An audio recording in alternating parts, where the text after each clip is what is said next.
Boa noite a todos e a todas. Estamos começando mais uma reunião online da Liga Acadêmica de Saúde Esportiva, a LASE, o FTM, em Uberaba, Minas Gerais. A LASE, que é uma liga acadêmica de característica multiprofissional, interdisciplinar, que envolve discentes, colaboradores e docentes dos cursos da área da saúde, da UFTM, com interesse no tema de saúde esportiva e saúde do atleta. Seguindo com a nossa dinâmica de encontros e reuniões, hoje nós temos um momento aqui online de discussão e aprendizado, né, junto com um convidado da área de fisioterapia, né, ao qual eu já agradeço, né, de antemão pela participação aqui conosco, e chamo o Felipe, que é o ligante presidente da nossa LASE, para que faça a apresentação e o convite ao nosso convidado para iniciar a sua palestra. Peço a todos os ligantes que, na medida que tenham dúvidas, né, para fazer para o nosso convidado, que deixem no chat ou que deixem para fazer as perguntas após a palestra, quando os microfones serão abertos para dúvidas e bate-papo.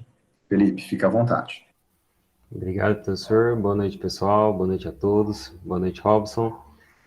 Mais uma vez eu gostaria de agradecer, então, pelo aceite.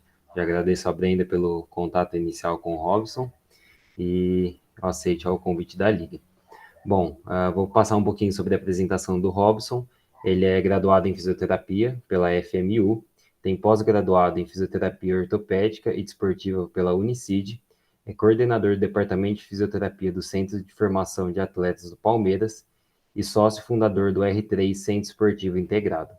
O Robson hoje traz um tema que seria a atuação do fisioterapeuta e os desafios na prevenção de lesões e tratamentos de atletas de futebol. Uma boa palestra para o Robson, para todo mundo. Qualquer coisa é só chamar a gente pelo áudio. Beleza?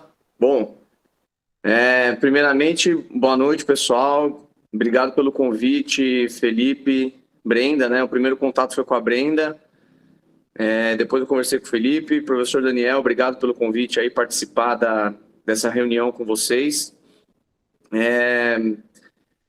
No último ano da minha graduação, eu participei de uma liga também, da USP, aqui em São Paulo, uma liga era específica de fisioterapia esportiva. E eu acho, de acordo com a experiência que eu tive participando de uma liga, ela foi divisor de águas para mim, na minha formação, principalmente após eu me formar e nos primeiros anos de prática, assim, atuando como fisioterapeuta.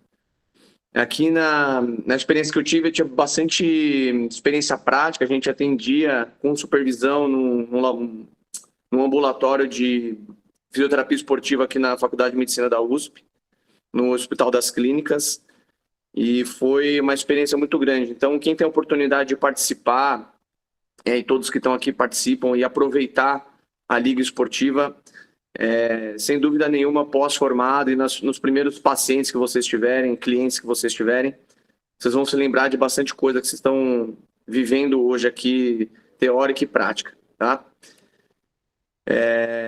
Bom, então o Felipe já me apresentou, né, inicialmente. Eu sou graduado em fisioterapia pela FMU, pós-graduado em fisioterapia ortopédica e desportiva pela Unicid, e tem um caminho aí de 7 anos no Palmeiras, né? Eu iniciei em 2016 no Palmeiras como estagiário, então eu tive a sorte de pegar o clube no início da reestruturação, né? Então teve um primeiro título importante em 2015, onde estava tudo começando. Em 2016 o clube foi campeão brasileiro naquele ano. Então estavam finalizando as obras da nova estrutura que o Palmeiras tem hoje. E aí eu tive uma passagem por lá como estagiário no futebol profissional. Em 2017 eu fui efetivado e como fisioterapeuta do futebol profissional. E aí em 2018 eu tive a minha primeira passagem como coordenador da fisioterapia nas categorias de base. Fiquei em 2018, 2019, 2020, logo pós-quarentena, assim, ainda no período de pandemia, eu retornei ao futebol profissional e aí participei desse último período bastante vitorioso do clube, com esses principais títulos aí que nessa fase essa grande fase que o clube vem passando. Então eu participei de 20 a 22, até o final de 2022 eu estava no futebol profissional. Nesse meu período eu construí um negócio junto com 2 sócios, um deles é fisioterapeuta do Palmeiras também, era algo, eu conheci ele na graduação, era coisa que a gente sempre conversava de construir, era um sonho assim de ter um negócio próprio, ter uma clínica, né? E aí, no finalzinho da pandemia, já há 1 ano e meio atrás, a gente fundou a R3, que é um centro esportivo onde a gente tem aulas de artes marciais, tem os atendimentos de fisioterapia esportiva e também o serviço de preparação física. E meu outro sócio, ele é da área de artes marciais, então a gente juntou três hobbies, né? 3 coisas que nós gostamos em comum, que são lutas, esportes em geral, a fisioterapia e treinamento físico. Montamos tudo no mesmo local e materializamos uma meta que a gente tinha, um sonho que a gente está construindo a cada dia, né? Então foi uma grande felicidade também. Em 2022, final de 2022, eu me desliguei do Palmeiras por questões pessoais, me tornei pai e a rotina de um clube de futebol, principalmente profissional, ela é bem desgastante, ela consome bastante, ainda mais com um negócio iniciando.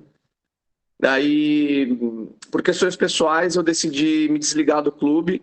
Achei que estava esportivamente eu já tinha conquistado praticamente tudo, né, dentro do clube. Participei de todos os principais títulos nacionais, assim, internacionais. Mas profissionalmente eu gostaria de alcançar novos desafios, gostaria de ter novas experiências. Me desliguei do clube, fiquei 100% focado no meu negócio aqui na R3.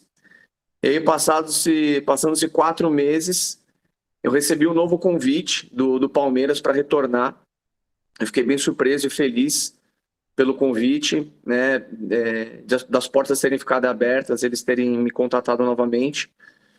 Eles estavam com um projeto de reestruturação das categorias de base, então lá, o CT da categoria de base está passando por uma grande reforma e acabaram entrando em contato comigo para retornar para a coordenação lá das categorias da fisioterapia das categorias de base, né?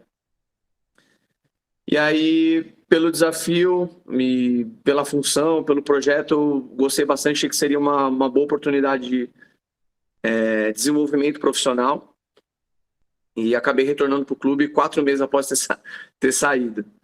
Então, minha história ainda continua lá pelo Palmeiras, em que eu sou muito feliz e muito grato. Então, essa é a minha trajetória até aqui. Eu pretendo passar um pouco para vocês de como que é a nossa rotina, como que a gente lida com prevenção de lesões no futebol e como que a fisioterapia atua, né? Qual que é a responsabilidade da fisioterapia, tanto na prevenção quanto no tratamento também, porque as lesões você não tem como zerar a lesão durante uma temporada, mas tem como você diminuir a quantidade de lesões ou até mesmo, quando as lesões acontecerem, diminuir a gravidade das lesões. Então, e como que o fisioterapeuta se porta a isso, se relacionando com todos os outros departamentos do núcleo de saúde e performance. Então, para a gente iniciar e para a gente falar de lesão, é importante a gente entender alguns conceitos, né? Os 2 principais conceitos falando de lesão. Então, o primeiro deles é o conceito de capacidade e demanda, também descrito pela Natália Bittencourt, onde capacidade é a capacidade do sistema músculo-esquelético de absorver carga, né? De transferir energia mecânica entre as estruturas. E demanda é a demanda do esporte. Então, a exigência física que o esporte tem, a sobrecarga física que o esporte gera no atleta. E dentro disso a gente tem 3 cenários, né? Os principais 3 cenários. Então, a gente tem um cenário onde eu tenho uma carga muito alta para a capacidade musculoesquelética que o atleta tem. E essa capacidade não necessariamente ela está desequilibrada. Então, às vezes a gente faz uma avaliação, o atleta ele tem uma boa simetria de força, de mobilidade, de funcionalidade, só que a carga que está sendo imposta para ele é muito alta. Então, isso faz com que ele fique exposto há lesões nesse primeiro cenário. Um segundo cenário é um cenário onde eu tenho uma carga controlada, só que a capacidade musculoesquelética desse atleta é baixa, então ela possui muitas assimetrias que vão gerar pontos de sobrecarga, que vão deixar estruturas mais favoráveis a se machucar. Então isso também torna um risco de lesão para ele. E o terceiro cenário é o cenário em que os profissionais da saúde vão atuar, que é o de aumentar a capacidade musculoesquelética do atleta para a carga do esporte. Então, a fisioterapia, a preparação física, principalmente, trabalham nesse aumento de capacidade musculoesquelética, de alinhamento do corpo para absorver bem essas demandas físicas que o futebol tem. Aí, essa esfera de atuação, essa esfera que a gente busca é a esfera de prevenção e manter o atleta sempre no alto desempenho. Um segundo conceito importante também é o conceito da complexidade das lesões, também publicado aí pela Natália Bittencourt, onde a gente, durante um bom tempo, né, muitos artigos eram publicados sobre paradigmas lineares, né, então correlações lineares. O que significa isso? Eu tenho uma determinada variável que interfere na outra. Por exemplo, uma deficiência de estabilidade e força do complexo posterolateral do quadril gera dor anterior no joelho, síndrome femoropatelar. Ou uma restrição de dorsiflexão de tornozelo tem uma tendinite patelar, por exemplo. Então, é uma variável que, quando ela está alterada, ela gera uma sobrecarga que causa uma lesão. E esses trabalhos, eles são importantes porque eles nos mostram variáveis que têm um grande peso e que têm uma grande interferência, gerando uma determinada sobrecarga em alguma estrutura, que, quando ela fica por muito tempo sendo sobrecarregada, ela pode machucar. E o conceito da complexidade das lesões é justamente a não linearidade dessas variáveis, ou seja, é um contexto em que múltiplas variáveis, quando elas interagem entre si, isso sim faz com que um atleta possua um perfil de risco maior para uma determinada lesão e possua um perfil de risco maior, mais frágil, podendo se machucar de uma forma mais rápida ou até mesmo tendo uma lesão mais grave. E aí, dentro dessas variáveis, né, então, só retornando aqui mais essas variáveis, a gente pode perceber aqui que tem círculos em negrito mais forte, outros círculos menores, um negrito mais fraco, uma borda mais fina. Isso mostra que, mesmo essas variáveis se relacionando, existem algumas com pesos maiores do que as outras. E aí, quando no mapeamento do atleta, elas aparecem em forma de padrão, isso a gente pode já começar a prever e, de repente, discutir entre os departamentos que esse atleta precisa ser poupado, precisa ser realizada alguma intervenção nele. Então, exemplo dessas variáveis, né, gerando um perfil de risco, são, por exemplo, essas variáveis que a gente, no futebol, se controla em geral, né? Então, sono, simetria articular, simetria de força muscular, padrão de movimento, estado emocional, carga interna e carga externa. Então, carga interna é a percepção de esforço do atleta, e carga externa é o treino. Então, a intensidade do treino, o volume do treino, o que ele fez na academia, enfim, o que foi proposto de trabalho físico para ele. E a carga interna é a percepção de esforço que ele teve dessa proposta de trabalho que foi realizada. Então, quando, por exemplo, esse atleta ele se representa no clube, ele não teve um bom sono, uma boa recuperação de sono, e durante as avaliações de pré-temporada já foram identificadas algumas assimetrias, né, sendo articular, ou de força, ou de padrão de movimento, ou todas em conjunto. Conforme vai passando a temporada, de repente também, se esse atleta está passando por algum problema pessoal, então ele está com um estado emocional um pouco abalado, ou de repente vai jogar uma partida importante que ele recebe isso emocionalmente diferente de um outro atleta, ele tem um perfil emocional diferente de outro. Então, tudo isso em conjunto faz com que a gente observe o atleta e tenha determinadas tomadas de decisões, sempre alimentando a comissão técnica. O principal papel do núcleo de saúde e performance é coletar informações, mapear os atletas, para abastecer a comissão técnica, principalmente o treinador, para ele ter a melhor tomada de decisão. Então, quanto melhor e mais assertiva a atuação de cada área, mais fácil e mais confiança o treinador tem de impor e implementar todas as ideias dele de jogo. E para o futebol, o que é mais importante é gerar resultado. Na verdade, em toda a área, sempre o que é mais importante é gerar resultado, e para o futebol gerar resultado é fazer gol e fazer mais gols que o adversário e ganhar títulos, né? Então, quando a gente começa a falar de prevenção, a prevenção ela é de domínio de uma única área. A prevenção ela é multidisciplinar. Então, cada área ela vai ter uma intervenção ela vai ter intervenção na variável de sua dominância, que em conjunto com as outras pode manter esse atleta em alto desempenho, ou se não tiver a tomada de decisão, como a gente viu naquele conceito de complexidade das lesões, pode deixar esse atleta mais exposto.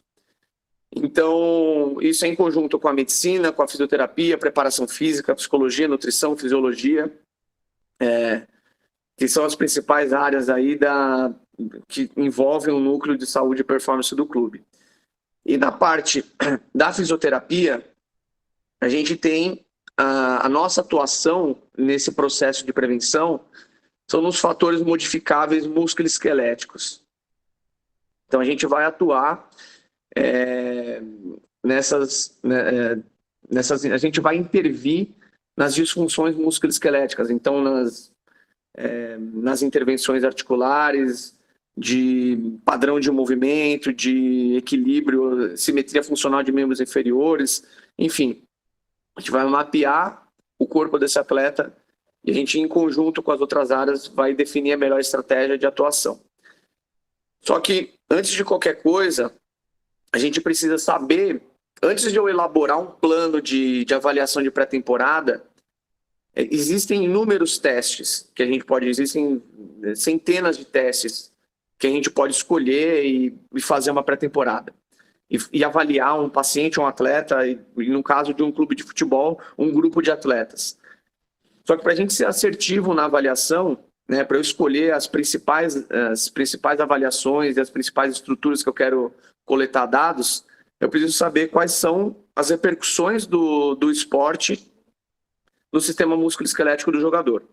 Então aqui tem um trabalho realizado na Premier League durante um período de 7 temporadas, onde ele acompanhou, onde ele monitorou as ações de alta intensidade no futebol, consideradas ações de alta intensidade, os sprints e as mudanças de direções. E aí, o que foi visto? Que durante esse período, a distância dos sprints aumentaram em 35%, a quantidade de sprints aumentaram também em 35%, e as ações rápidas aumentaram em 50%. Então, as ações rápidas sendo acelerações, desacelerações e mudanças de direção. E os sprints são considerados corridas acima de 21 km por hora.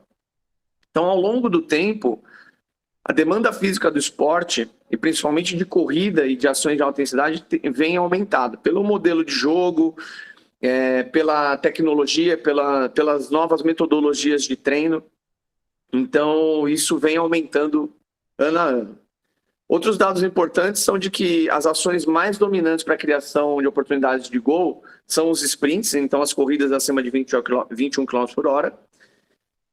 E as corridas curvilineares, elas representam 85% das corridas em uma partida de futebol.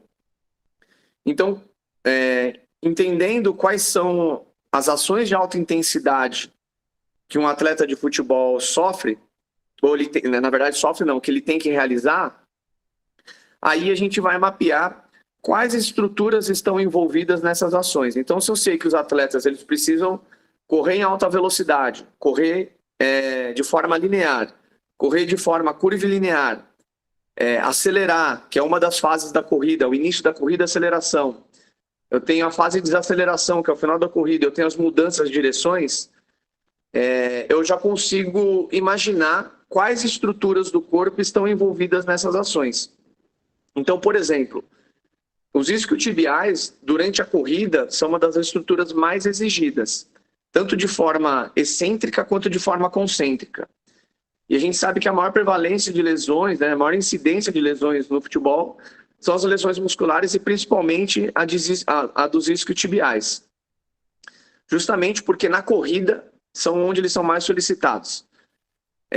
No momento da fase de balanço da corrida, por exemplo, enquanto o atleta está fazendo a flexão do quadril e extensão do joelho para fazer o contato inicial, o isquiotibial está funcionando, ele está tendo uma grande exigência de contração excêntrica, freando, desacelerando a tíbia que está indo à frente durante a extensão do joelho.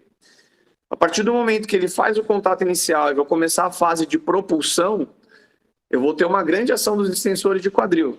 Novamente, isquiotibiais e também os glúteos, né? Então, os principais extensores de quadril. Então, eu tenho uma grande atividade de cadeia posterior durante a corrida. Então, se eu sei isso, é importante eu quantificar qual a capacidade desse grupo muscular do meu atleta. Outra estrutura importante a gente avaliar também e que está correlacionada com essas ações é a mobilidade do tornozelo, principalmente durante a fase de aceleração. Então, no início da corrida, quando a gente está posicionado com o tronco à frente, até o joelho fica posicionado à frente, eu aumento a dorsiflexão do meu tornozelo, isso faz com que eu tenha uma maior reação, uma maior força de reação da panturrilha, dos extensores de quadril, que eu tenha uma melhor fase de propulsão, melhorando, eu tendo uma melhor distribuição de energia durante essa fase de empurrar o chão e maior tempo de contato com o solo. Então, eu preciso também olhar como que está a função desse tornozelo, sabendo que os atletas eles fazem bastante ações de aceleração. Eu preciso investigar a propriocepção e a técnica de corrida e se esse atleta faz uma corrida com um bom padrão de movimento, controle postural e estabilidade dinâmica dos membros inferiores, principalmente em relação às ações de mudanças de direção. E aí, após identificar as demandas do esporte, suas repercussões, a gente vai identificar quais são os principais testes que a gente pode utilizar para mapear o grupo que eu estou trabalhando e também de forma individual para fazer intervenções específicas. Só que isso eu faço de acordo com o contexto que eu estou e com a estrutura que eu tenho. Então, eu vou mostrar alguns exemplos aqui da estrutura do futebol profissional, mas não significa que a gente só consegue fazer um bom mapeamento dos atletas se eu tiver uma mega estrutura com a última tecnologia. É possível fazer também um excelente mapeamento e um bom trabalho de intervenção com os atletas com pouca tecnologia ou com quase nenhuma. Até mesmo porque os artigos científicos, a parte metodológica dos artigos sempre é frisado numa alta reprodutibilidade, alta e fácil reprodutibilidade dos testes. Então, com a pesquisa no PubMed, você sabendo quais estruturas você quer quantificar, você consegue elaborar um bom plano de avaliação e intervenção nos atletas. Então, aqui um exemplo de um equipamento para avaliar força, né, que é o Kinel. Ele serve tanto para treinamento quanto para avaliação. A gente consegue avaliar os membros inferiores, tanto cadeia cinética aberta quanto cadeia cinética fechada. E aqui que é utilizado no futebol profissional para esse tipo de avaliação de força de membros inferiores. Se caso não tem, se você está num contexto que você não tem esse equipamento, tem várias outras formas de se avaliar força, tanto cadeia cinética fechada quanto cadeia cinética aberta. Então, tem uns testes estimados de repetição máxima, ou de uma repetição máxima, ou 4 repetições máximas também. Você pode fazer isso com agachamento, com a barra de agachamento, incrementando carga e achando a repetição 1 RM desse atleta. E, a partir disso, você quantificar a capacidade de força de membro inferior dele. Tem também uma outra alternativa para avaliação de força. Aí exige um pouco mais de investimento, mas bem mais em conta do que um Kinel, que são os dinamômetros isométricos, né? Então você também consegue avaliar a força e quantificar a força dos membros e comparar agonista com antagonista, membro dominante com não dominante, de uma forma mais... e também validado na literatura, que são os handhelds, né? Os dinamômetros isométricos. Um outro equipamento que é utilizado lá é o NordBord, é um equipamento que ele avalia a capacidade de contração excêntrica dos isquiotibiais durante o exercício nórdico. É uma plataforma que o atleta ele fica de joelhos, né? Ele fica apoiado lá de joelhos, e ele apoia os calcanhares em 2 ganchos, que nesses ganchos possuem células de carga. E aí ele também dá o pico de força que esse atleta realizou durante o exercício e compara um membro com o outro. Então a gente consegue ver a simetria funcional desse atleta, sempre considerando abaixo de 10%, e o quanto que ele sustenta, né? Então ele mostra a curva de sustentação da contração. É um equipamento bem bacana, mas não havendo esse tipo de tecnologia, tem alguns outros testes que a gente consegue utilizar também. Ele não vai quantificar dessa maneira, mas a gente consegue estimar, por exemplo, a função dos extensores de quadril com o teste de ponte unipodal apoiado, com a perna apoiada na caixa. Aí eu vejo por quantidade de repetições também uma forma de eu quantificar a função dos extensores do quadril e dos isquiotibiais. Uma outra ferramenta muito importante que a gente utiliza muito no dia a dia é a plataforma de contato, né? Então, esse que é utilizado no clube é a Elite Jump, é uma plataforma de contato da Elite Jump. E aí são 2 testes principais que a gente realiza, não só em pré-temporada, como também durante o período de reabilitação.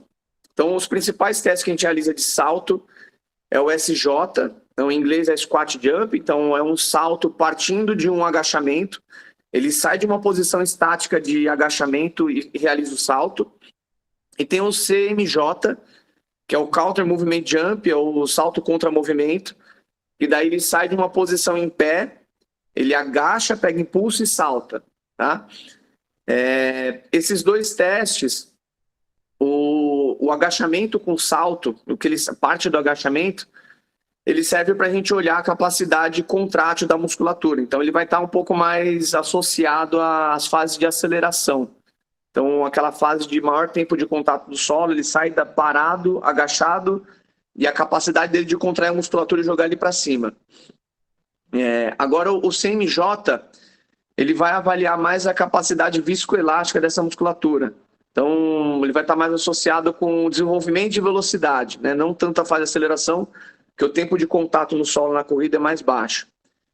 E existe uma relação ideal, se eu não me engano, é de 10% a 15% a relação ideal entre o SJ e o CMJ, e dessa forma a gente consegue ver o que esse atleta tem de mais predominante fisicamente, que já é dele, e qual dessas capacidades precisam ser melhoradas, se é a viscoelástica, ou se é a contrátil, ou se ele já está bem equilibrado nessas 2 capacidades. E durante a reabilitação a gente faz esse mapeamento também para direcionar o nosso planejamento de tratamento, as nossas intervenções de treinamento de força, potência e retorno à corrida com as exposições de velocidade. Aqui um outro equipamento, é um equipamento da marca Kaiser. Essa marca ela é bem conhecida por desenvolver aparelhos com resistência pneumática. Então, esses aparelhos com resistência pneumática, eles são bastante utilizados para treino de potência, né? Então, eu imprimi força com velocidade. Então, lá no clube é realizado esses testes de potência através do Kaiser, né, nesse equipamento de leg press, mas também existem outros artifícios de treinamento, de avaliar, forma de avaliar a potência. Então, tem os acelerômetros que você coloca na barra e vê a velocidade de execução.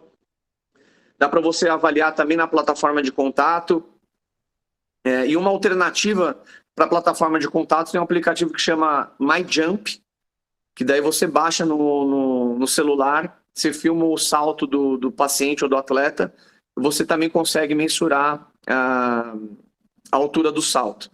É também uma alternativa barata de você avaliar o SJ, o CMJ e também conseguir avaliar a potência de membro inferior do paciente. Então, aí, após a gente selecionar e executar os testes no grupo, né? Então, a gente selecionou lá as avaliações, entendeu as demandas do esporte, apliquei as avaliações. Depois que apliquei as avaliações, eu vou identificar as necessidades gerais do grupo e também as necessidades individuais de cada atleta. E aí, dessa maneira, eu vou agir de maneira assertiva.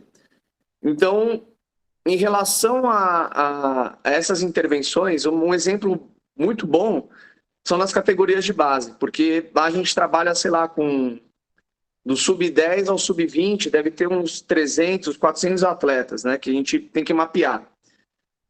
E o esporte, para cada idade, ele tem uma determinada demanda, e o estímulo que você dá para determinada idade precisa ter uma ênfase específica. Então, principalmente os meninos mais jovens, do sub-14 para baixo, sub-13 para baixo, eles ainda estão em fase maturacional. Então, o objetivo com eles não é ganhar força, potência, né? Até mesmo porque, para desenvolver força e potência, ela precisa ser desenvolvida em cima de uma boa base. Qual é essa boa base? Uma boa técnica de execução, uma boa postura durante a execução do exercício. Então, para esses meninos, até mesmo por eles estarem em fase de desenvolvimento, eles estão refinando o desenvolvimento motor deles, a maior ênfase são em exercícios coordenativos, em técnica de movimento. A partir do sub-15, que esses atletas já estão no período, na metade da maturação, ou finalizando a maturação muscular deles, você já começa a ver bastante diferença, né? No sub-14, sub-15, você vê bastante menino já com mais aspecto, com musculatura mais formada, né? Com uma estrutura mais próxima de um adulto, e no mesmo grupo, muitos meninos com muito habilidosos, mas com um corpo mais parecido com o de criança. Então, esse é um grande divisor de águas do futebol também, essa fase maturacional. E aí, quando a gente realiza as avaliações desses atletas e identifica isso, para cada categoria, a gente vai ter um determinado tipo de intervenção.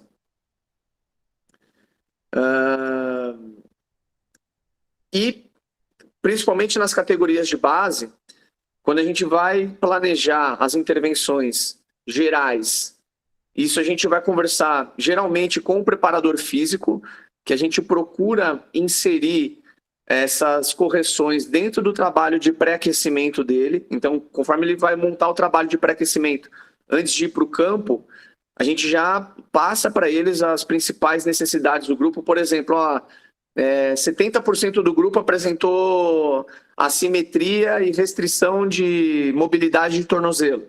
Então, dentro da rotina de aquecimento do preparador físico, ele vai acrescentar exercício de mobilidade de tornozelo. E isso depende também do contexto do clube, da logística do clube. Então, já trabalhei com preparadores físicos onde quem aplicava esses preventivos gerais era o fisioterapeuta, e já trabalhei com preparadores físicos que permitia que ele aplicasse o trabalho. Então, o mais importante não é quem aplica, né? É o fisioterapeuta, isso é o preparador físico. O mais importante é que seja aplicado, porque a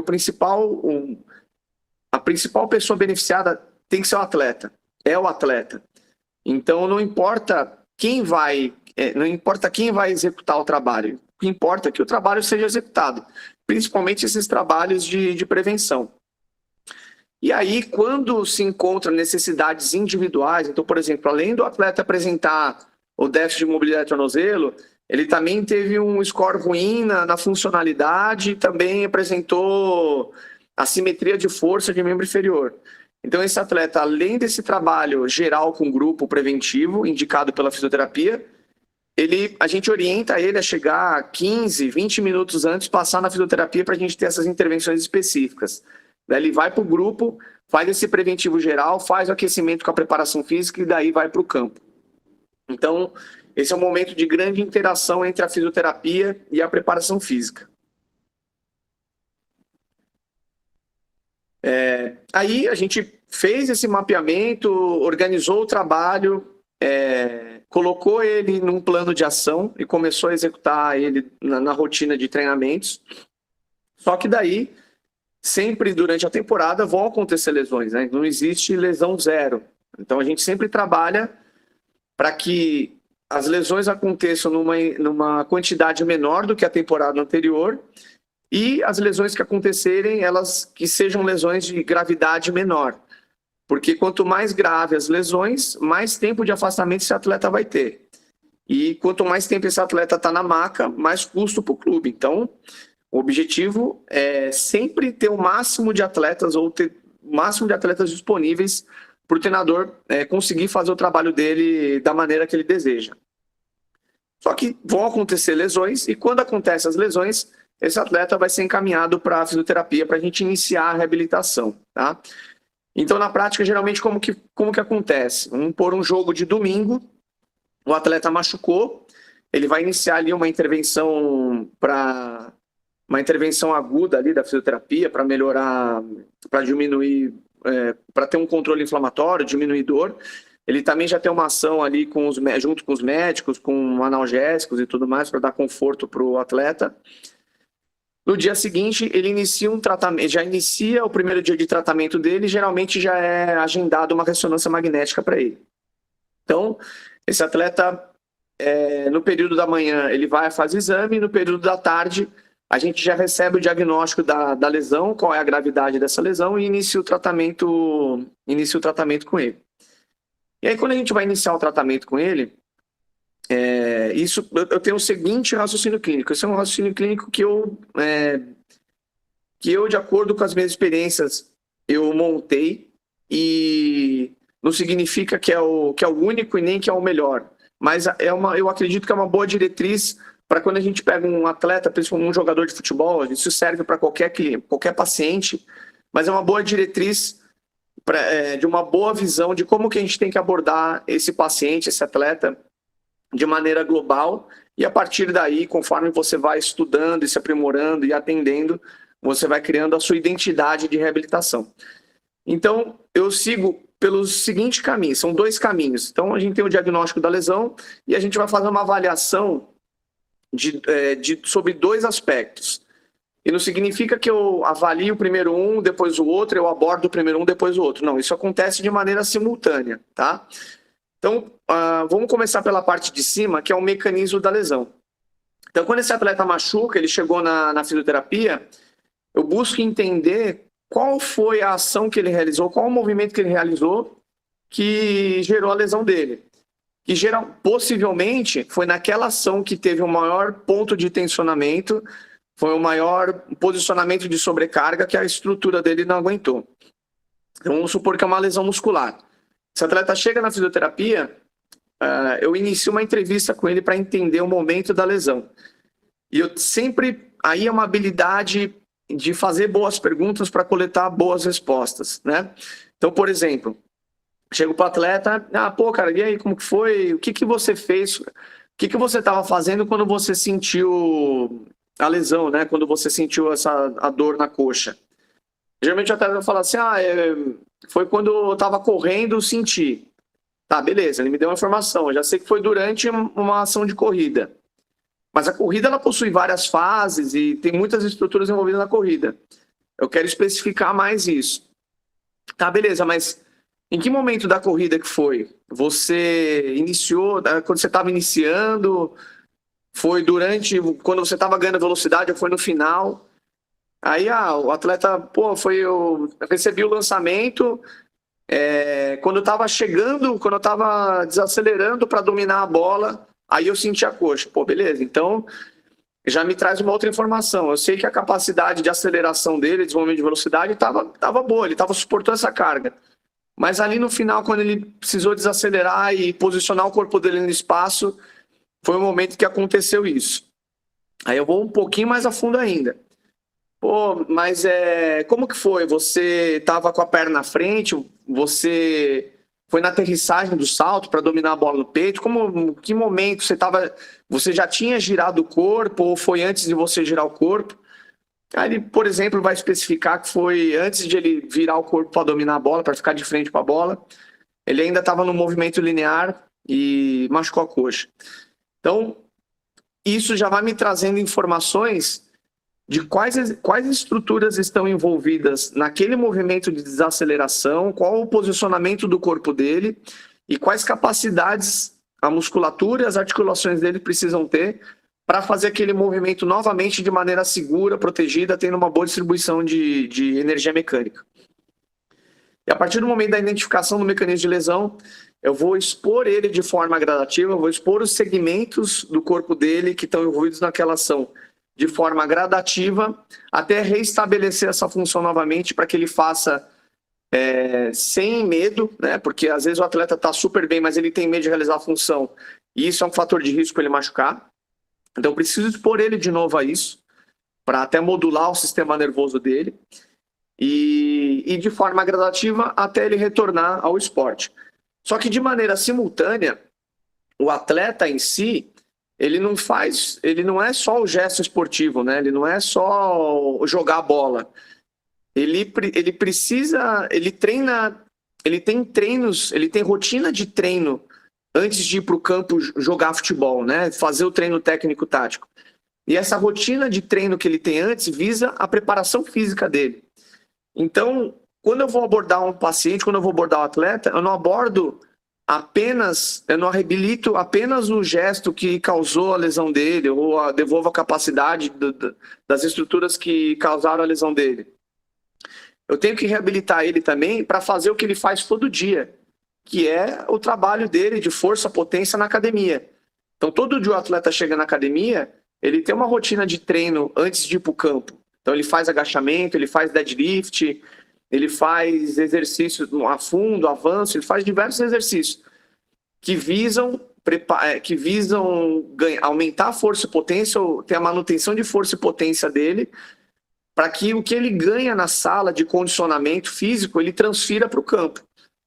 Então, quando eu vou abordar ele, eu abordo tanto os aspectos de mecanismo de lesão, quanto os aspectos de aumento de capacidade de demanda de esporte. Então, eu realizo com o paciente treinamento físico sob lesão. Então, na reabilitação, a gente faz progressão de treino de força e faz progressão de treino de potência, e o retorno de corrida com ele, a gente expõe ele a treinos de velocidade. Lógico que de forma gradativa e sempre programado, e essa programação é feita geralmente junto com a fisiologia, que é quem coleta essas métricas físicas do atleta, e na reabilitação, numa sessão completa de treinamento, a gente expõe ele a todas essas ações. Treino de força, treino de potência, óbvio que depende da fase da reabilitação, mas a gente expõe ele a treinamento físico e na reeducação do movimento relacionado ao mecanismo de lesão.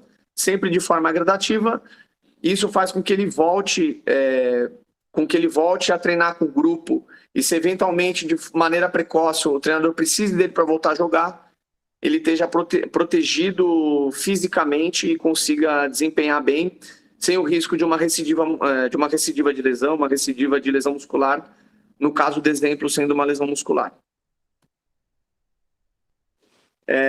E aí o tratamento a gente aborda sobre alguns aspectos. Então a gente respeita o período de cicatrização tecidual fisiológica, o foco é na evolução funcional, a gente realiza o controle de percepção de dor, e quanto mais rápido a gente conseguir evoluir a função, maior a oportunidade de acumular carga crônica, né? Então maior tempo de treino esse atleta vai ter na reabilitação, menos descondicionado ele vai ficar. Então, na prática, como que funciona esses tópicos que eu falei? Um dos primeiros critérios que a gente vai utilizar para avaliação, e ele é importante para nortear a nossa evolução com o atleta, é o período de cicatrização tecidual. Então, por exemplo, um atleta de lesão muscular grau 2, ele vai ter um período aí de 4 a 6 semanas para ter um bom período de cicatrização. E isso é independente do ser humano. Uma lesão muscular num atleta e numa pessoa comum, num praticante de atividade física, uma pessoa comum, vai ser mais ou menos esse período. Só que se a gente ficar só no tempo da cicatrização o atleta vai ficar muito descondicionado e a gente perde muito tempo para evoluir ele funcionalmente. Então, quanto mais precoce for a intervenção, melhor. No caso de uma lesão muscular, a gente fica um período ali de 1 a 2 dias de intervenções mais da fase aguda, de controle inflamatório analgésico, então crioterapia, terapia manual, eletroterapia. Fica uns 2 dias para esse quadro inflamatório aí, essa agudização do quadro reduzir. E aí, a partir já do terceiro dia, segundo ou terceiro dia, a gente já está fazendo estímulo ativo com esse atleta. E esses estímulos ativos, por a lesão estar aguda ainda, ele vai sentir dor. É um mecanismo de defesa do sistema nervoso sinalizador, e cada atleta vai ter a sua percepção de dor. Tem atleta que é mais sensível e tem atleta que suporta mais a dor. E quando a gente quantifica a percepção de dor do atleta, a gente consegue evoluir funcionalmente mais rápido e a gente faz uma intervenção mais individualizada. Então vai ter um atleta que tem uma percepção de dor, que ele é mais sensível à dor, eu consigo evoluir ele sempre no limite dele, que vai ser diferente de um atleta que suporta mais a dor. Então, dentro das duas percepções, eu sempre vou estar expondo o atleta ao máximo. Como que a gente expõe esse atleta a exercícios sob um limiar de dor? A gente pega uma escala de 0 a 10, onde 0 é nada de dor, 10 é a pior dor que ele já percebeu, ou a pior dor que ele imagina que pode sentir. Sempre no limiar de 0 a 4, a gente expõe esse atleta a estímulos de contração muscular, no caso de uma lesão muscular, e na mesma sessão, eu já exponho essas contrações de forma gradativa. Eu inicio com uma contração isométrica. Se ele respondeu bem, eu já faço uma contração concêntrica e na mesma sessão, terceiro dia após a lesão, eu já coloco uma ação excêntrica de baixa intensidade. Não tem problema ele sentir dor. Desde que seja de 0 a 4, 0 a 5, depende do atleta, eu mantenho o exercício. Por quê? Dentro desse limiar, por mais que ele perceba a dor, ele é uma dor que não gera compensação e não vai gerar alteração no movimento. Se essa dor começa a ser 5, 6, durante a execução do exercício, o atleta vai gerar muita compensação, e não é isso que eu quero, e isso vai gerar sobrecarga na estrutura machucada e até mesmo em outras estruturas. Então, se ele fala, pô, tá doendo. Mas quanto é de 0 a 10? 2, 3, beleza, então vamos continuar. Isso faz com que a gente ganhe função mais rápido. O tempo de cicatrização biológica, a gente não vai acelerar, a gente acelera o ganho de função. Quanto mais rápido eu ganho função, mais tempo de treino esse atleta vai ter. Por exemplo, isso era mais antigamente, por uma lesão muscular, se esperava lá uma semana de terapia passiva para daí começar a dar contração. E aí nessa segunda semana era só contração isométrica para depois evoluir para concêntrica. Então era um período longo e só se colocava na ação excêntrica, por exemplo, na ausência de dor. Então imagina que para eu colocar uma contração concêntrica para o atleta foram já 3 semanas de tratamento. E ele nem começou a correr ainda. Ele está indo para a 4ª semana, ele começaria a correr lá só com a preparação física. Então, se eu faço uma abordagem precoce, controlando a percepção de dor dele, no final da 1ª semana, início da 2ª, eu já comecei a expor ele a treinos de velocidade, a treinos de corrida, mesmo ainda com a lesão em processo de cicatrização. Eu já estou progredindo em exercícios de força com ele. Quando ele chegar lá na 3ª semana, igual do primeiro exemplo, ele já está mais ou menos correndo a 60%, 70% da velocidade máxima dele. Ele já progrediu nos treinos de força a 1.2, 1.3 do peso corporal dele. E assim, quando ele tiver que ir para a preparação física na 4ª, na 5ª semana, ele já chega muito mais preparado, menos descondicionado. Quando ele for para o grupo, ele está mais apto a fazer as atividades de treinamento técnico-tático. E se acontecer do treinador precisar dele de maneira precoce, antes do planejado, traz segurança para o departamento de saúde liberar esse atleta numa determinada minutagem, caso for combinado alguma minutagem, que do que ele já fez desde o terceiro dia após lesão, ele consegue desempenhar 100% da capacidade física dele por 30 a 40 minutos. Porque tudo isso já foi monitorado lá desde o início. Ele já tem um monitoramento pré-lesão e ele vai ser monitorado desde os primeiros dias dele durante a reabilitação. Então isso faz com que a gente acelere o ganho de função. Se a gente acelera o ganho de função, ele tem mais tempo e mais laço de treino, descondiciona menos e chega melhor e retorna melhor com o grupo e retorna mais seguro para realizar as primeiras partidas pós-lesão. E durante o esporte a gente tem alguns desafios, né? Atuando com futebol a gente tem alguns desafios. E aqui eu trouxe um exemplo do mesmo atleta em contextos diferentes, né? E a importância de evoluir de forma precoce e ter uma evolução clínica funcional. Então eu tenho 2 atletas aqui. Na verdade eu tenho o mesmo atleta em 2 contextos diferentes. Então esse atleta é o principal atleta do time, né? Ele é a 10 e a faixa aí, né? É o camisa 10, o capitão.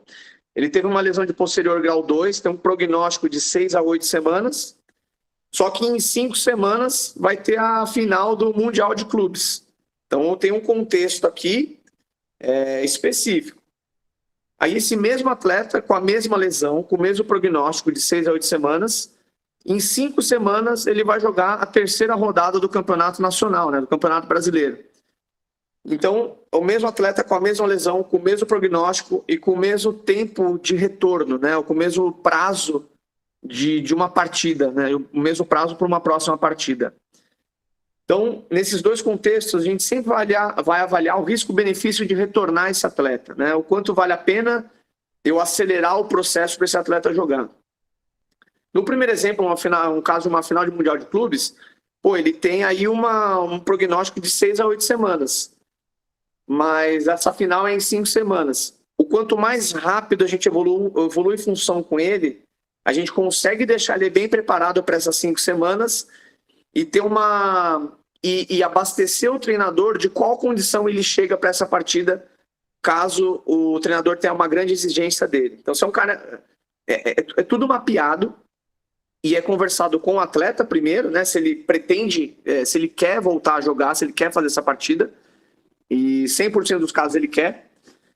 E depois a gente passa para o treinador qual o panorama desse atleta, do que ele já cumpriu desse período de reabilitação.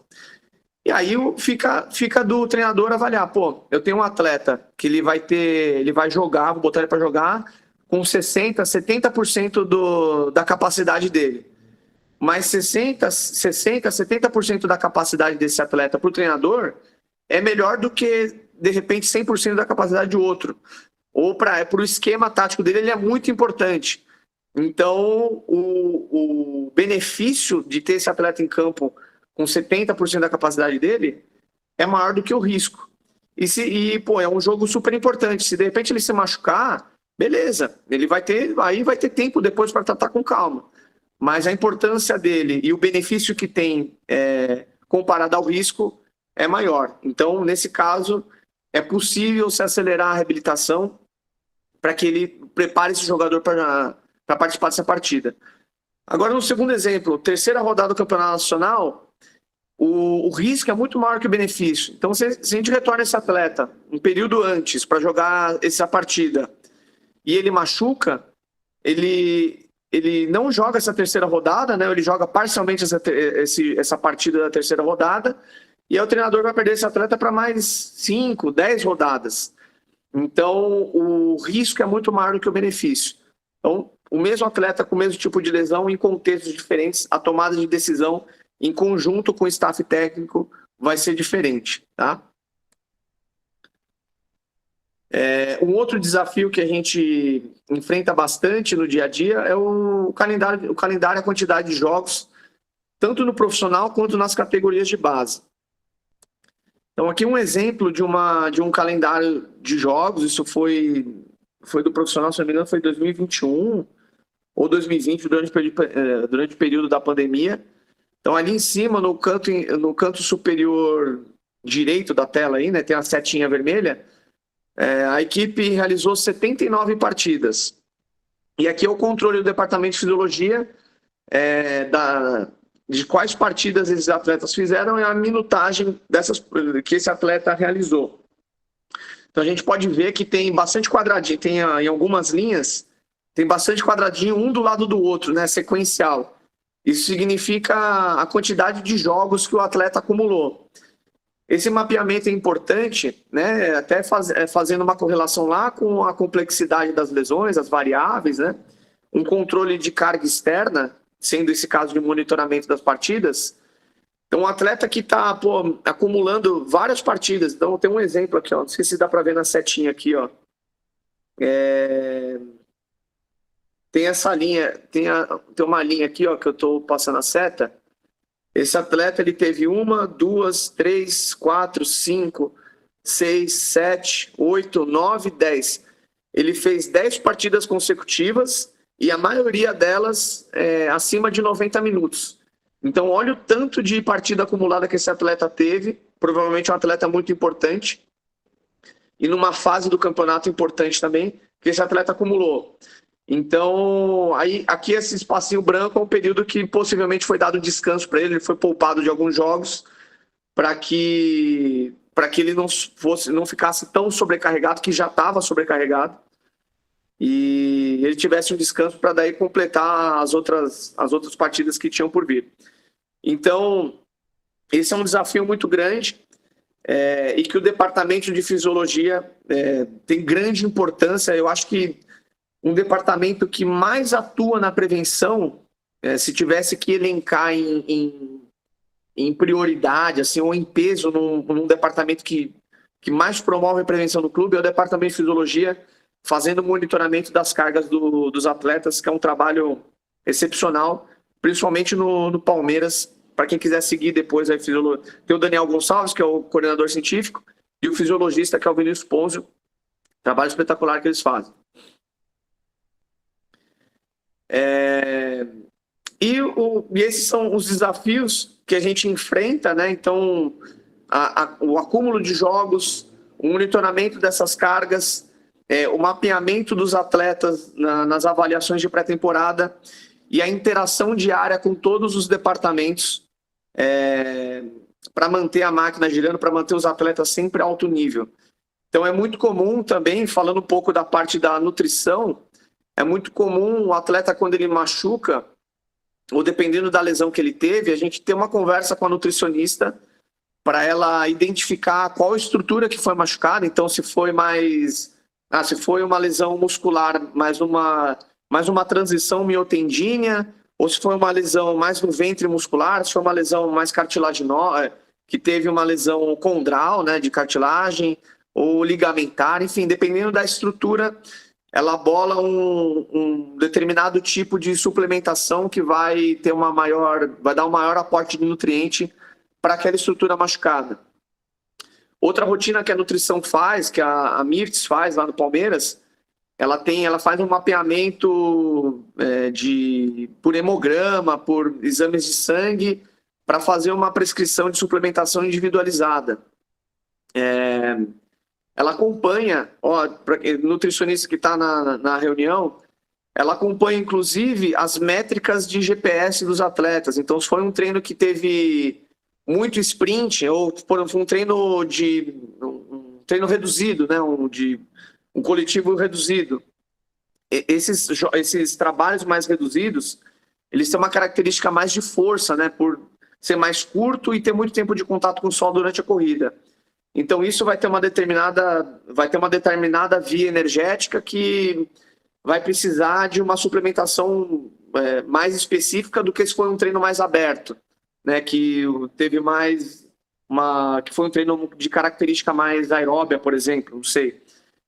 Então, ela também tem um conhecimento de demanda física, de treinamento físico e das demandas que o sprint gera do ponto de vista de suplementação, de via energética e bioquímico. A parte de psicologia, a gente interage bastante também, porque quando o atleta machuca, principalmente na categoria de base, por ele não ter uma ele não ele não tem uma maturidade emocional ainda completa. Então é muito comum um atleta adolescente, assim, jovem, ele machuca, ele se transforma, ele fica extremamente rebelde. Então, e ele não percebe muito bem ainda, ele não tem uma boa experiência com dor, né, de percepção de dor. Então a gente se interage bastante com a psicologia também, sobre até a forma de abordar esse atleta, a forma de conversar com ele, qual que é a forma que ele recebe melhor a informação, e a gente sugere a intervenção da psicologia também. Com a preparação física, né? Então é uma das áreas que a gente mais interage, fisioterapia e preparação física. Tanto com os fisiologistas, né? Então, para programar a reabilitação, a gente programa junto com o preparador físico e com o fisiologista, que geralmente é o preparador físico também. A gente programa a parte de treinamento físico junto com eles.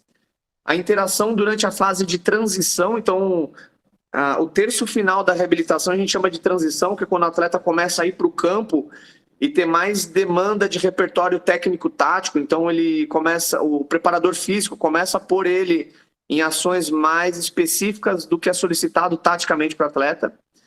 E a gente vai acompanhando isso junto com o preparador físico. E nas interações do dia a dia, para aquelas intervenções de prevenção que foram identificadas durante a avaliação de pré-temporada. E também a parte médica, que a gente não pode deixar de falar, que está 100% atuante todos os dias. Também na programação da reabilitação, também conversa com a fisiologia. E nas intervenções de abordagem, de alívio de sintomas, diagnóstico de lesões também, primeiro atendimento no campo. Então, essa é uma ação, trabalhar com esporte é uma ação multidisciplinar. E dos tempos para cá tem se falado muito também da transdisciplinaridade. O que significa isso? É onde o profissional, independente da formação dele, ele transita na área do outro profissional. Então, ainda existe, né? Mas eu acredito que tem mudado um pouco por conta desse paradigma da transdisciplinaridade que veio para alterar isso. Que é aquela briga, mas o fisioterapeuta está fazendo o trabalho da preparação física e o preparador físico está reabilitando. Cara, no ambiente de clube, isso tem que ser... Não importa quem vai fazer, o que importa é que seja feito, porque o maior beneficiado é o atleta. Lógico que cada área vai ter o seu domínio de conhecimento, vai ter a sua responsabilidade. Mas isso, em qualquer empresa, cada profissional tem a sua responsabilidade e tem o que ele vai ser cobrado a entregar de resultado. Isso não se discute. Mas nessas intervenções diárias e nessas interações que a gente tem com os atletas, o que tem que ser entendido é quais são as principais práticas, o que vai fazer o meu atleta, o que eu vou fazer para que esse atleta seja mantido sempre no alto nível, que ele cumpra a maior quantidade de jogos durante a temporada. E se de repente não for possível o preparador físico aplicar, que seja o fisioterapeuta. Se o fisioterapeuta, dentro de um contexto, dentro de uma logística, ele não consegue aplicar, que aplique o preparador físico. Durante a reabilitação, se o fisioterapeuta iniciar a transição, não tem problema nenhum, que ele troque informação com o preparador físico, ou se o preparador físico assumir numa fase um pouquinho antes da transição também, ou interferir, sugerir trabalhos junto com a fisioterapia, também não tem problema nenhum. O mais importante é que seja identificado e que seja garantido que as principais práticas e evidências científicas sejam aplicadas, e cada um vai ter a sua principal responsabilidade, mas no dia a dia, na prática, isso você vai estar sempre atuando junto com um preparador físico, você vai estar sempre planejando um trabalho com o fisiologista, você vai estar trocando informação com um nutricionista, e o maior bem do clube é o jogador, é o atleta, e o que mais importa é a bola na rede. Então, todos os departamentos eles servem como engrenagens e staff para o principal, que é fazer gol e ganhar campeonato. Então, eu agradeço a atenção de todo mundo.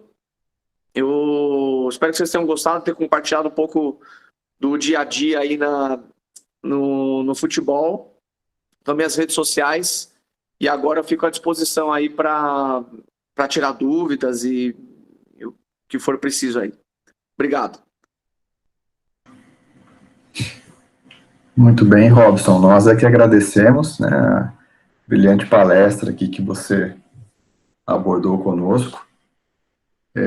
Fiquem à vontade, né, os ligantes, a fazerem perguntas, ou via chat, ou via microfone aí. A gente está com o áudio liberado para quem quiser perguntar. Bom, fiquem à vontade aí para fazer as perguntas de vocês.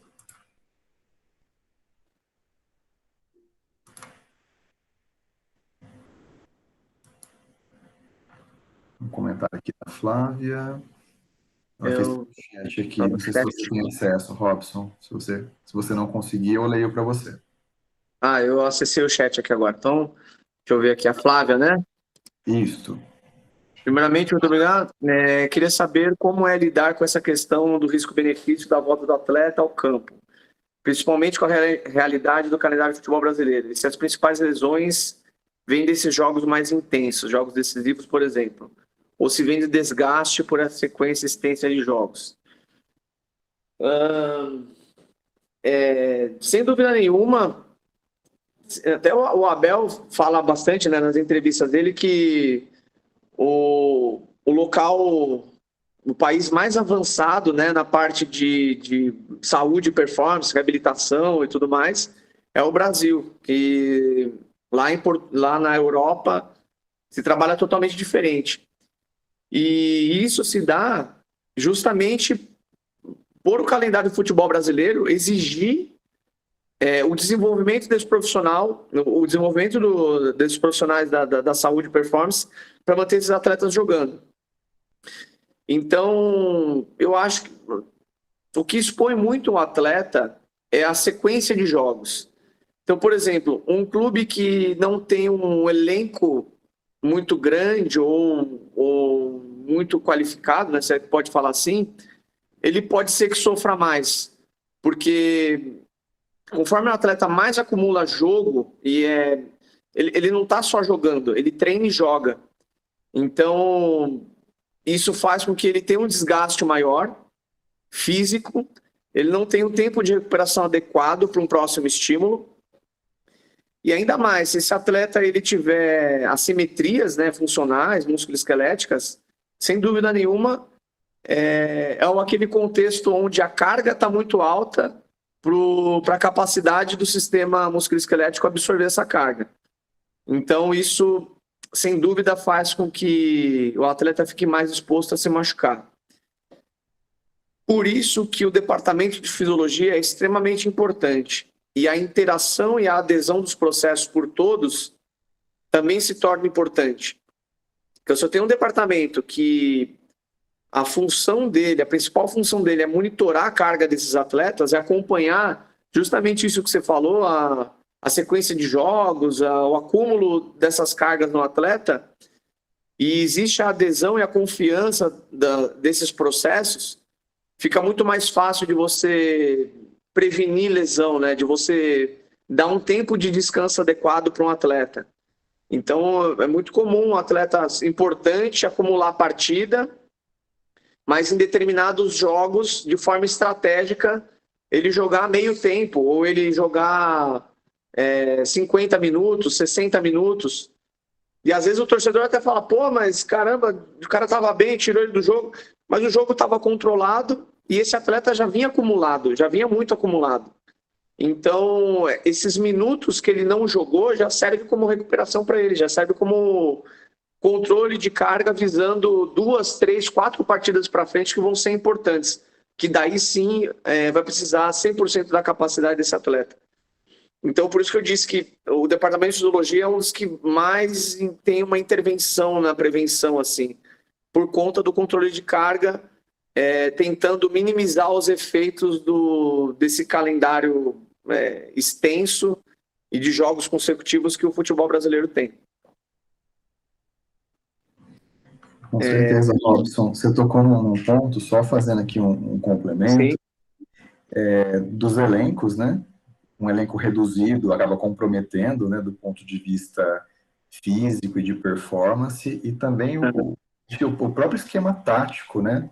Acho que o técnico também tem um papel relevante, porque Total. dependendo de como ele estrutura o esquema tático, se o time não joga compactado, por exemplo, os jogadores correm muito mais, né? E Exato. se ele tenta fazer uma partida com um esquema mais reativo para jogar na defesa e o time não joga compactado, esses jogadores vão correr muito mais atrás da bola, né?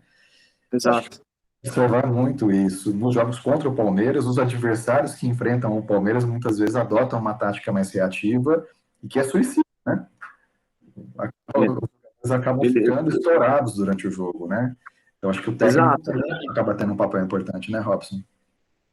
Tem um exemplo bacana disso, de esquema tático e característica do jogador. Durante um período no Sub-20, até hoje, né? Mas de um treinador específico que ele, pelo esquema tático dele, ele precisava de zagueiro rápido.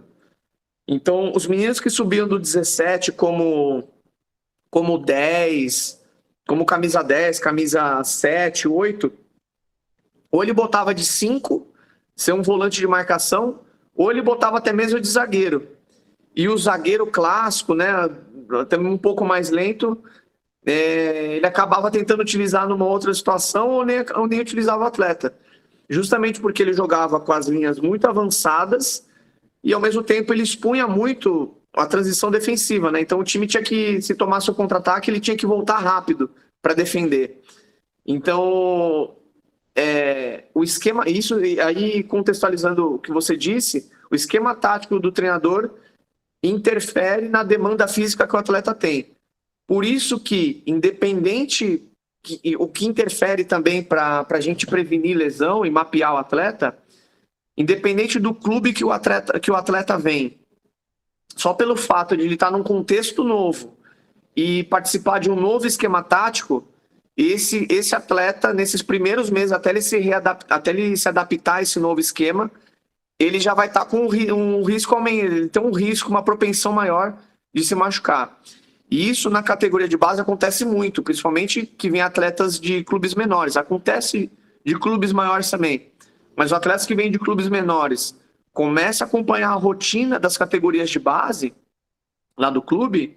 É um moleque que a gente olha, ó, já vamos ficar de olho, já troca ideia com a fisiologia, já conversa com o preparador físico, porque é um cara que a gente estima ali que de 1 a 2 metros pode abrir o bico. Então, até mesmo essa alteração de clube, um atleta novo, por conta de um novo esquema tático, de uma nova rotina de treino, deixa ele mais propenso a se machucar. Perfeito, Robson. Acho que na sequência é a pergunta da Marina, aqui às 19h40. Deixa eu ver aqui. Boa noite. Obrigado, Marina. O nome da nutricionista responsável pelo clube é a Mirtes. Eu não lembro o sobrenome dela, mas é a Mirtes. Ela tem bastante conhecimento na nutrição, ela é bem conhecida academicamente também. Ela, se eu não me engano, bastante tempo ela foi professora da Unifesp.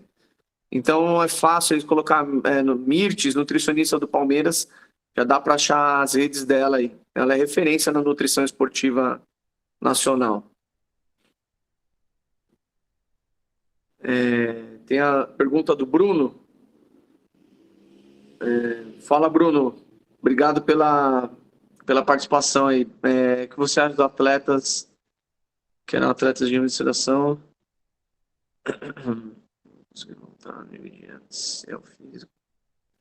Putz, cara, aí é difícil falar de um atleta específico, né?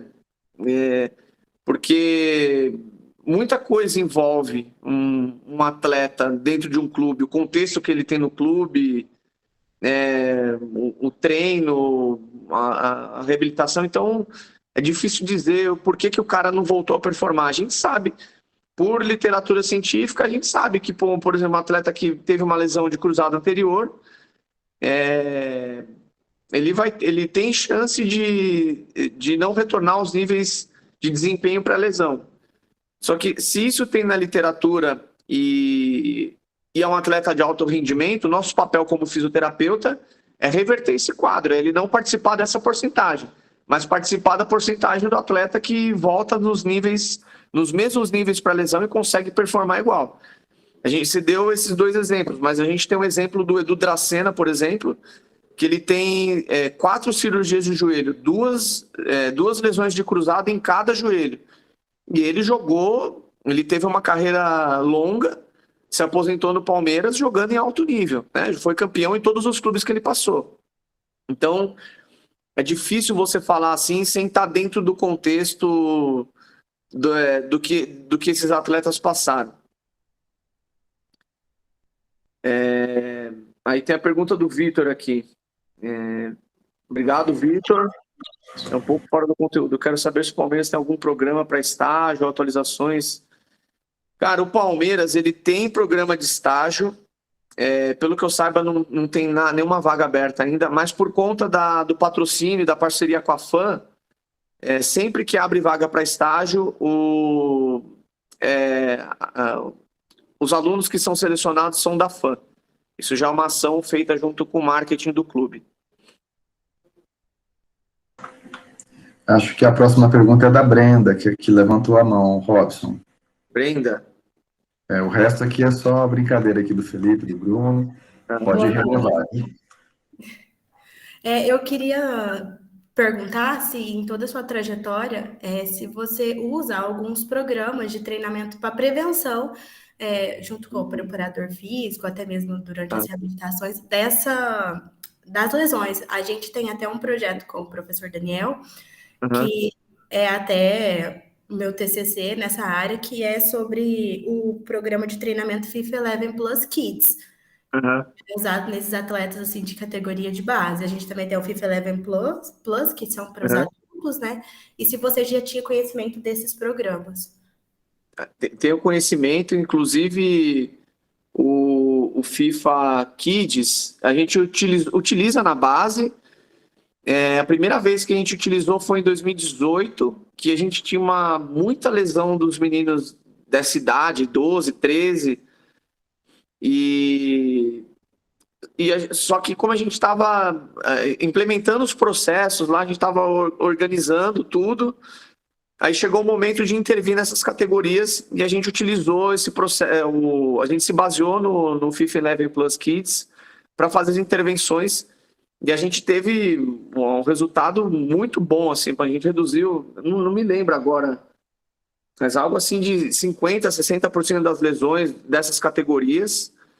E, cara, é uma intervenção muito simples, assim, que a gente fazia de 10, 15 minutos antes do treino, 2, 3 vezes na semana.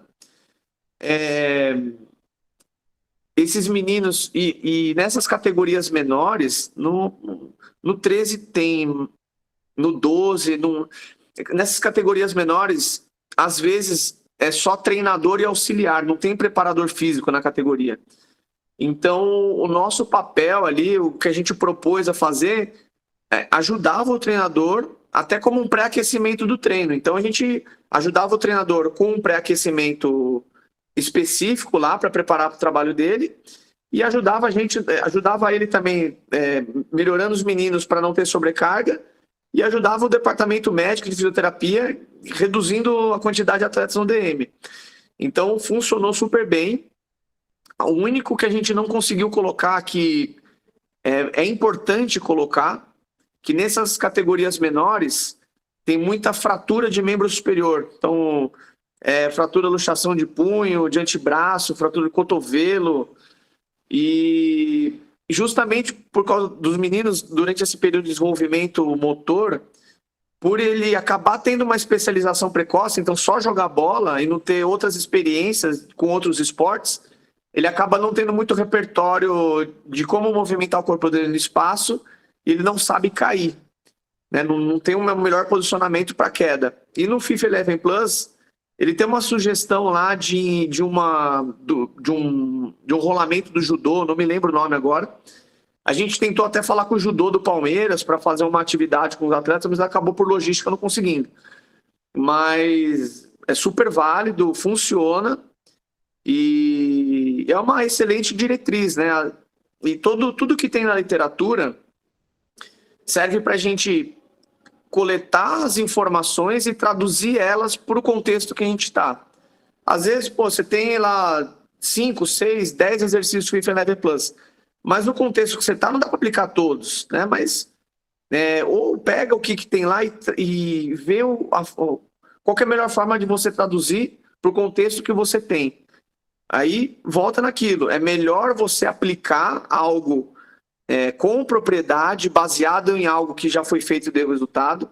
É melhor você fazer o segundo melhor método do mundo com consistência do que você fazer o melhor do que você ter o melhor método do mundo e aplicar de forma inconsistente ou uma vez só e não ter acompanhamento. Então, o FIFA Eleven Plus já tive contato e é muito bom, funciona. É um bom tema para o seu TCC. Um conhecimento extra fisioterapia, que para quem quer trabalhar com esporte, né, principalmente fisioterapeuta, que é muito importante ter sobre treinamento esportivo. Que isso vai estar mais aliado com a educação física, que eles têm mais contato com o treinamento esportivo. Mas para quem vai trabalhar com esporte, com atleta, o que o atleta mais faz na vida dele, mais vai fazer durante a vida, é treinar. E quando ele machuca, você tem que ter um entendimento de treinamento para manter ele nessa rotina de treinamento, em reabilitação. Então, um curso que eu acho bacana, de repente, mais para quem já vai estar atuando, né? Mas nos primeiros anos de atuação, eu acho que vale a pena. Durante a graduação, quem tiver oportunidade faz, todo o conhecimento é bem-vindo, mas eu acho que ele vai ser mais produtivo para quando você já estiver atuando. Que são aquelas formações de treinamento esportivo, aquelas metodologias de treinamento esportivo, que tem a Exos, tem a Athletic Labs, tem uma do Michael Boyle, que é uma sigla, CS alguma coisa, que são metodologias de treinamento esportivo. E isso, para a minha prática, né, na formação que a gente teve, que foi a Athletic Labs, fez total diferença para entender progressão de exercício, prescrição de carga de treinamento. Porque se eu sei quais são os exercícios e quais são as principais cargas que o atleta precisa atingir para ter a manutenção do alto nível, ou até mesmo para ele ganhar mais força, se tornar mais forte, mais potente, se eu sei qual que é o máximo e ele machuca, eu sei um ponto que eu tenho que chegar e eu posso fazer um planejamento de trás para frente. Bom, então se eu tenho que liberar esse cara com 6 semanas, vamos supor, um bom desenvolvimento de força no agachamento é 1,5 de peso corporal. Pô, esse é um nível bom para atleta de elite. Tá, beleza. Então, daqui 6 semanas, se eu começar com determinada carga na semana 1 e chegar com 1,3 do peso dele na 4ª, na 5ª semana, eu entrego esse jogador para preparação física tendo que melhorar, tendo que ter um pequeno ajuste de carga, uma pequena progressão de carga, e ele já está pronto do ponto de vista físico para retornar com o grupo. Então, esses conceitos de treinamento para o fisioterapeuta que vai trabalhar com esporte e atleta de alto rendimento, é muito importante buscar também, que na minha prática também fez total diferença. Muito obrigada. Eu até queria colocar aqui que realmente é muito desafiador isso que você citou de ensinar o atleta a cair, né?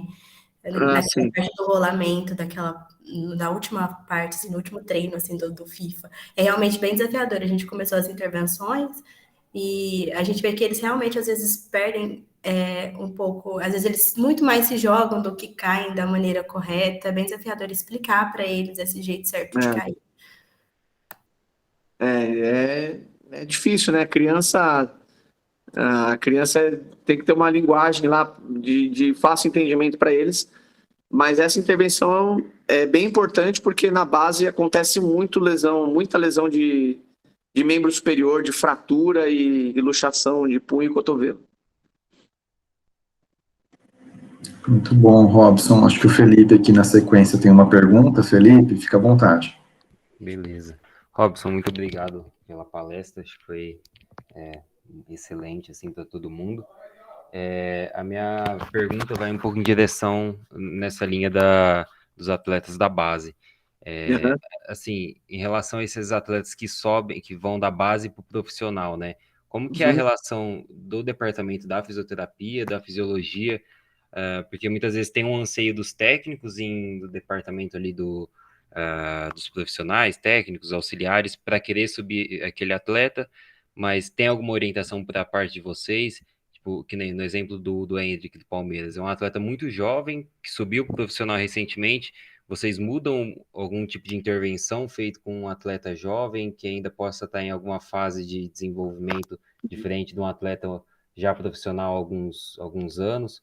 Como que é tanto essa subida para o profissional, a relação de vocês com o departamento ali de técnico e auxiliares, e se quando esse atleta sobe para o profissional, se ele tem uma alteração no seu protocolo ali de intervenção por parte da Tá. fisioterapia? Show. Legal a sua pergunta, Felipe. Isso, no Palmeiras, existe uma grande integração de base profissional que foi implementada desde o início desse projeto aí do Palmeiras, né, de 2015 para cá, principalmente com a vinda do João Paulo, né, que é o diretor das categorias de base. E desse período para cá, também o Palmeiras na categoria de base ganhou todos os títulos, né, ganhou os principais títulos. Então, existe uma grande integração de troca de informação entre base e profissional. Hoje o Palmeiras ele tem uma rotina, o sub-20, do sub-15 ao sub-20, os treinos são realizados no CT do profissional. Então, principalmente o sub-20, ele treina no CT do profissional. Existe uma estrutura lá que foi montada, um mini DM, um espaço para o staff técnico, vestiário para a categoria de base, para o sub-20 já ter acesso às rotinas e às atividades que o profissional tem também. E, eventualmente, a equipe profissional, caso precise de algum atleta da base, eles já estão em contato direto ali, já conhecem o atleta, já sabe as características dele, estão em contato direto com a comissão técnica do sub-20. Consequentemente do 17 e um pouco menos do 15, né? Mas essa interação existe bastante. Então, quando um atleta sobe, principalmente um atleta muito jovem, essa conversa existe entre a fisioterapia e entre os departamentos de fisiologia, pego os monitoramentos de carga desses atletas, conversado sobre como esse atleta tem se desenvolvido nos jogos e principalmente o nível maturacional dele. Um atleta do sub-20 é mais fácil a integração dele com o profissional, porque ele é um atleta que já está maturado, ele já está pronto e ele já está integrado às rotinas do Palmeiras. Então, a gente segue lógico que dentro de cada contexto, mas a gente espelha as rotinas que são realizadas no futebol profissional do atleta, né? Então, ele tem uma rotina de resposta de questionário da fisiologia, de coleta de avaliações também da fisiologia pré-jogo, atividades na academia e treino técnico-tático campo, protocolos de recover pós-jogo no departamento de fisioterapia. Então, tudo quando ele chega no profissional, a única coisa que muda é o acesso à estrutura, né? Então, uma academia tecnológica, então suporte de alimentação no clube, de alimentação, de hospedagem, então tudo é melhorado, né? Tudo ele tem um plus de algo que ele já tem feito que é bom. Quando se trata de um atleta muito jovem, se conversa sobre a exposição de carga desse atleta. Então, tem atletas de 16, 17 anos que já começam a treinar no profissional, já começam a ter uma rotina na academia, além da rotina da categoria dele, ele faz uma rotina à parte no futebol profissional com o preparador físico do profissional, então ele já começa a viver aquele ambiente, então isso do aspecto emocional, ele já vai se acostumando com aquilo caso ele precise integrar a equipe profissional, então já não vai ser um baque para ele já está mais adaptado ao elenco. E tem atletas que são menos maturados do que outros, também com 17, 18 anos. No caso do Hendrick, ele é um atleta, desde desde o sub-11, acho que eu conheço o Hendrick, assim, acompanho ele lá na base, né?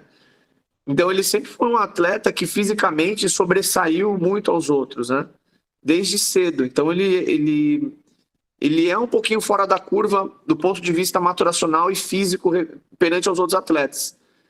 Que a gente, ele era sub-11, sub-13, ele jogava no 15, sobressaía. Quando ele estava no sub-15, jogava no 17, até participou do jogo do 20, sobressaía. Quando ele era sub-17, jogou no sub-20, sobressaiu e participou do profissional. Então, quando o atleta, isso é individualidade biológica. Quando ele tem essa característica já dele, é muito mais fácil de você integrar ele e até expor ele a cargas do futebol profissional. Mas a gente está falando de exceções. A via de regra é o atleta ainda em desenvolvimento, ele existe um planejamento de ingresso nele, de ingresso dele do futebol profissional.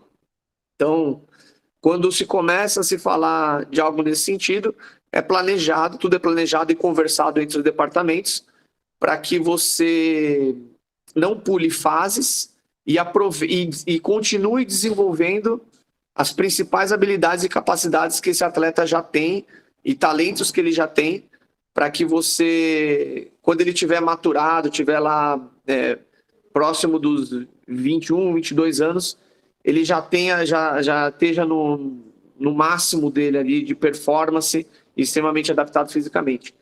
Então, existe essa integração muito grande e conversa entre os departamentos para que essa adaptação seja feita da melhor maneira possível e aprimore ainda mais algo que o atleta já tem de bom. Excelente, Robson. Nossa, muito obrigado pela explicação. Às vezes a gente vê na TV e acha que é tudo muito simples, né? Só subir o profissional ali Não. Com a orientação do técnico, mas não entende toda essa parte de preparação. E só mais uma questão em relação às incidências de lesões. Como você já está no clube há um bom tempo, até com a sua experiência nessa área esportiva, há uma diferença na incidência de lesão num período que o clube está numa fase muito boa, igual o Palmeiras está, então ganhando muitos títulos, se ela é maior ou menor em comparação a um clube que está, muitas vezes, tipo, muito tempo seguido lutando por rebaixamento ou não por títulos importantes. Tem maior incisão de lesão em alguma dessas duas fases ou não é muito analisado isso? Cara,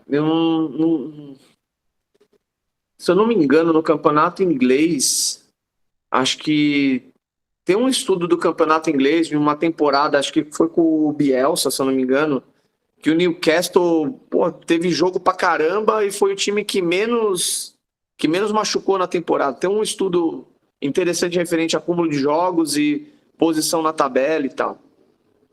Agora, se o clube que está ganhando pode machucar menos que o clube que está brigando para não cair, acho que vai envolver mais naquele quesito de elenco.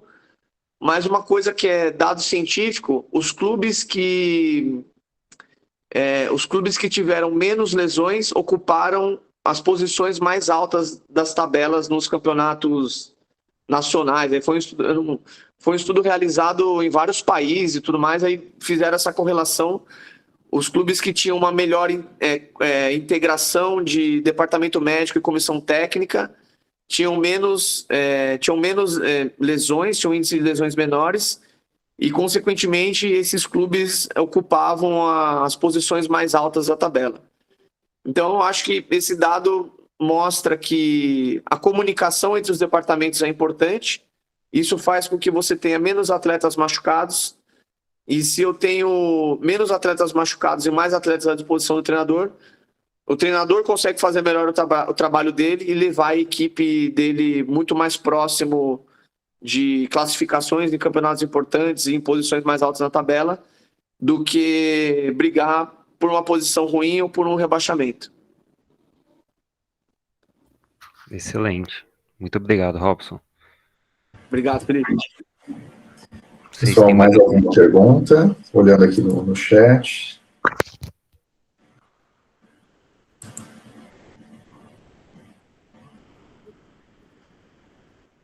Acho que um ponto importante, vou dar um tempo aqui, Robson, de repente alguém ainda se anima aí para fazer uma última pergunta, mas acho que um ponto importante que você trouxe na sua palestra é porque você apresenta uma estrutura, né, que é aquela que você tem o contato há algum tempo no Palmeiras, que é um clube que tem uma estrutura que é exemplo, né, no futebol, não só um exemplo em nível nacional, mas equiparável até a estruturas de grandes clubes pelo mundo afora.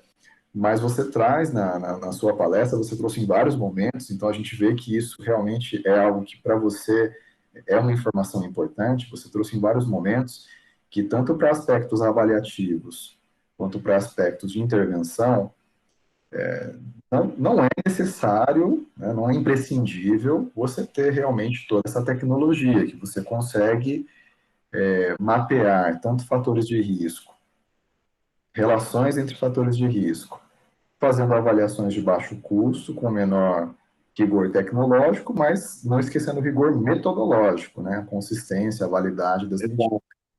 E o mesmo se aplicando às intervenções, né? Não necessariamente tendo equipamentos ou ferramentas de ponta, com alto valor agregado, mas aplicados de forma coerente a um raciocínio clínico embasado numa avaliação metodologicamente correta, né? Eu acho que esse é um ponto que você trouxe que eu achei bem interessante, porque muitas vezes ele não é visualizado dessa forma por quem não está dentro da realidade de um grande clube, né? Imagina que realmente seja necessário para fazer um bom trabalho como um fisioterapeuta, como um preparador físico, como um nutricionista, ter tudo do bom e do melhor, né? Tudo da mais alta tecnologia para aí sim conseguir fazer um grande trabalho. Quando, na verdade, isso, não faz um bom profissional, né? Toda essa tecnologia. Então, essa gente que está por trás dessa avaliação e dessa intervenção, ela é muito mais importante, né? Exato. Eu friso isso, né? Enfatizo isso, porque às vezes, para quem está de fora, mas também é fácil, o Palmeiras tem tudo e tal. Mas na verdade, é possível fazer tudo isso com pouca estrutura, né? Beleza, você não vai ter todos os recursos do Palmeiras, né? O que um grande clube de ponta tem de tecnologia. Mas é possível você fazer um bom trabalho também sem muito recurso tecnológico. Uma analogia que a gente pode fazer, você pega o Ayrton Senna no começo da carreira, correndo com a primeira equipe dele, que eu não lembro qual era, sei lá, com a Lotus, ou teve uma outra equipe que ele correu antes, que ele já mostrava que ele era bom piloto. Quando ele pegou um bom carro, ele fez história. Então, é mais importante você saber escolher os artigos, ter um entendimento das demandas, traduzir isso para o seu contexto e aplicar na prática e aprimorar. Aplicar, ver o resultado, aprimorar. Não significa que nesse processo a gente não erra, a gente erra e faz parte. Por isso que a ciência é importante para os erros que acontecerem, eles não serem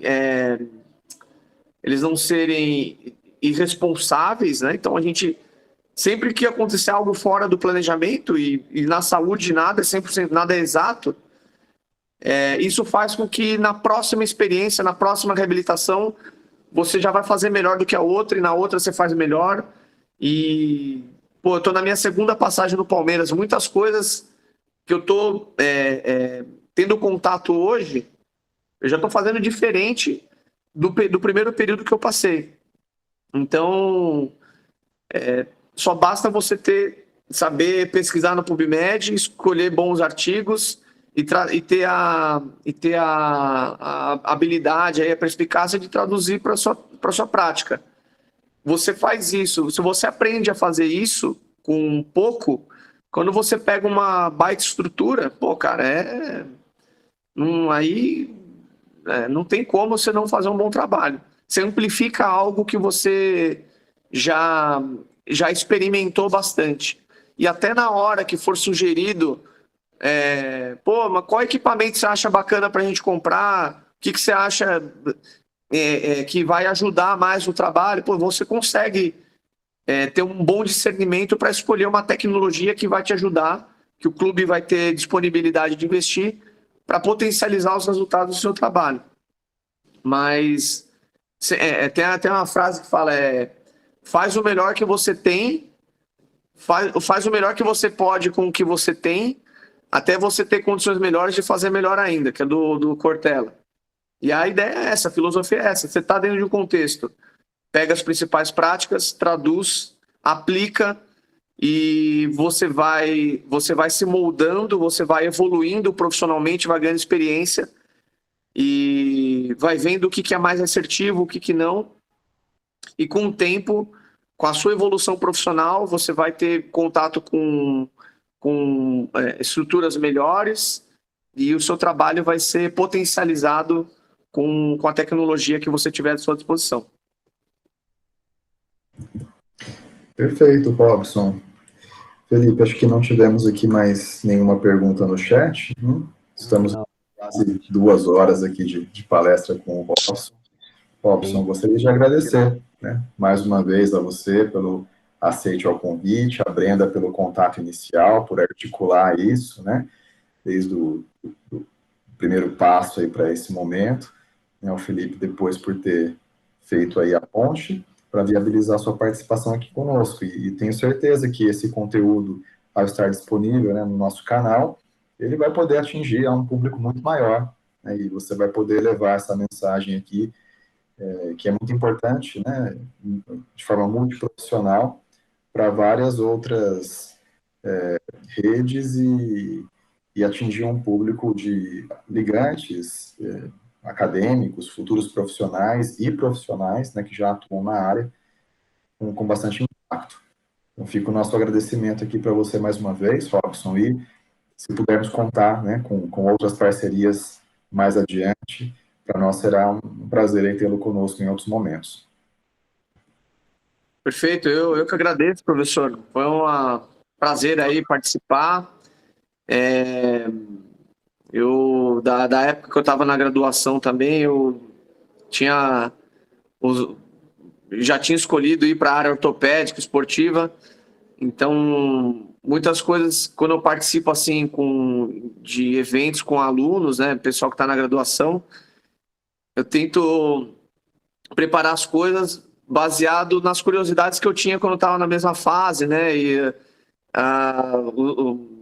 as coisas, os desafios que eu imaginava, né, as dificuldades ali da época, e então eu tento trazer um pouco disso, e principalmente por ter tido o privilégio de acessar uma realidade exclusiva, né, que é estar num grande clube de futebol e ter tido a sorte ainda desse clube ter atingido uma fase espetacular que é a que está hoje, tanto na base quanto no profissional.